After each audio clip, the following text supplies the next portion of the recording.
and we realize what the ramifications could be on a long-term basis. Again, stay tuned. I wish I had more facts to give you about where some of these issues are going to be going over the course of the next several months, but this is developing as we speak. And of course, Congress has had a lot of issues that they have been dealing with. But international trade, again, is a very, very significant player in how we get out of this recession and move ahead in this economic development of our country. We've realized that we're all interconnected. We've all seen the effects that your businesses might have when your buyer in India can't open a letter of credit or your partner in Mexico can't make the payroll, so your shipments are going to be late. We've realized that the only way that we can really react globally is by interconnection with companies throughout the world. We're interconnected again, whether we like it or not. And we're going to live in this new world. We have to realize how we're going to deal with this new economy. We have to realize that American products are really wanted throughout the world.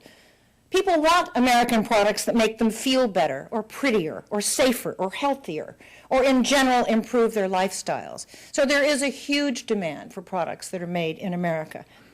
And whether politics gets in the way or not, entrepreneurs will continue to do what they do well. They will continue to explore new markets and be innovative and solve the issues that they have in another way other than politics. But it's not going to be easy. If there's one thought that I want to leave you with today, it is that international trade and investment is all about jobs and it's all about opportunity. And you, our country's business people, our entrepreneurs, our farmers, all of you in this room have an investment in whether international trade succeeds and becomes an avenue for prosperity for Ohio companies or not.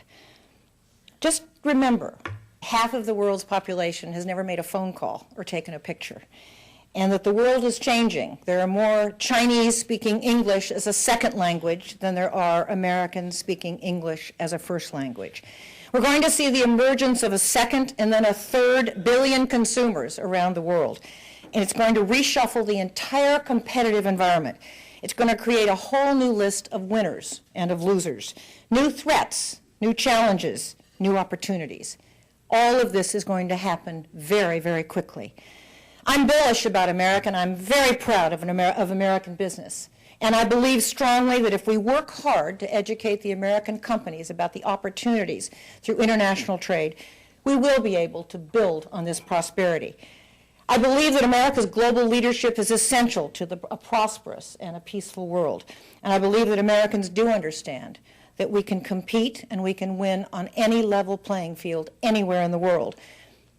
During the first World Trade Week in May of 1933, America was mired in a depression and was retreating from the rest of the world. And then we moved out of it, and we literally rebuilt Europe and Japan from the ashes of war. We became the indispensable leader of the world and the largest trading partner in the world. It's in our nature, it's in your nature to build, to engage, to compete, and to win and to lead. Our path to success is now and always has been in openness and engagement with the rest of the world. Don't let your politicians make these decisions for you. Make sure that you, the business community, the constituents, make your own decisions and have your own ability to move throughout the world as you may wish. It's up to you whether we do assume this role of global leadership. Thank you, and it's been a pleasure to be with you. Thank you.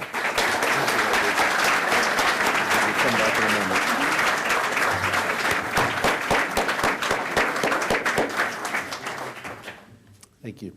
Today at the City Club of Cleveland, we are listening to Leslie Schweitzer, Senior Trade Advisor for the U.S. Chamber of Commerce.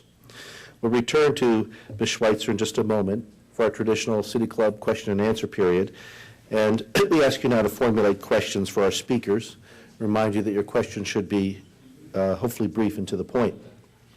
We welcome all of you here, and to those of you listening on WCPN 90.3 FM, WCLV, WTAM, or one of the many radio stations that broadcast us across this great country. Radio broadcasts of the City Club are made possible through the generous support of Case Western Reserve University. Our television broadcast partners are WVIZ, PBS IdeaStream, and Time Warner Cable. Television broadcasts are supported by National City, now a part of PNC, and Cleveland State University. Closed captioning is supported by Nordson Corporation, and our live webcasts are supported by the University of Akron. Today is the International Forum on Cleveland and the World, made possible by a generous endowment gift from Paul and Sonia Unger. This is the first Unger Forum held since Paul's passing earlier this year. Many of you know Paul. Most in this room know Paul. He was a dedicated City Club member and served as co-chair of our 75th anniversary. He was a regular attendee at our forums, and both he and Sonia have been City Club members for many, many years. We're pleased today to have with us Sonia Unger, her son Jerry Unger, and his fiancée Diane Tracy.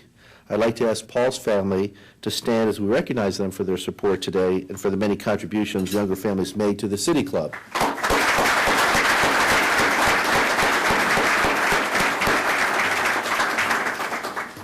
Also today, we're pleased to welcome guests at tables hosted by Baker Hostetler, the Greater Cleveland Partnership, and Magnet. Now, we'd like to return to Leslie Schweitzer for our traditional City Club question and answer period. We welcome questions from everyone, including our guests. And holding the microphones today are City Club Communications and Outreach Coordinator Deborah Agosti and Director of Development Jessica Leary Allen. Leslie, would you come back to the podium, please? Ms. Schweitzer, in your speech you had mentioned that of the world's problems in the recession in one country after another, I've been reading that there is one country that has been able to withstand that. Norway, instead of having a recession, they've had a somewhat of an increase in growth in GDP. And I don't know if they are saying it's through saving rather than borrowing, but could you comment a little? Are you Norwegian? No. I have also read that, and I have not read any reasons for this happening. Perhaps it's delayed, because I do know that nearly every other country in the world has felt this. They're feeling it in various degrees, on a various time schedule, and I think we're not hearing about it as much from other countries, but I would hope that Norway might be immune to this, but I don't know that on a long-term basis. But I'm happy to go there with you, and we can check it out.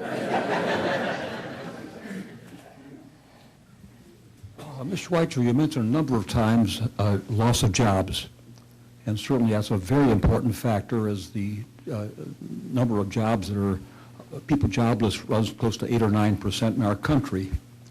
But the one thing you did not mention is the fact that many employers are losing jobs because in order to be competitive, they have to meet certain standards that our country has in the way of minimum wages, in the way of fringe benefits, in the way of environmental rules, safety rules, and the foreign competitors in many cases do not have those same rules.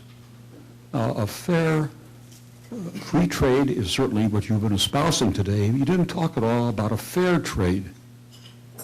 So wouldn't it be helpful, or would you be in favor of insisting that some of these overseas countries gradually meet our standards that our companies must meet so that they could truly be competitive with our countries could be competitive with the other overseas countries? Thank you for the question. It's exactly why we're promoting the free trade agreements. The free trade agreements are probably misnamed. They should be called fair trade agreements. And the negotiations that go on for these trade agreements last for often for years. Part of it is requiring countries to meet many of the same standards that we have so we can be competitive. So it is very much, the free trade agreements very much are fair trade agreements.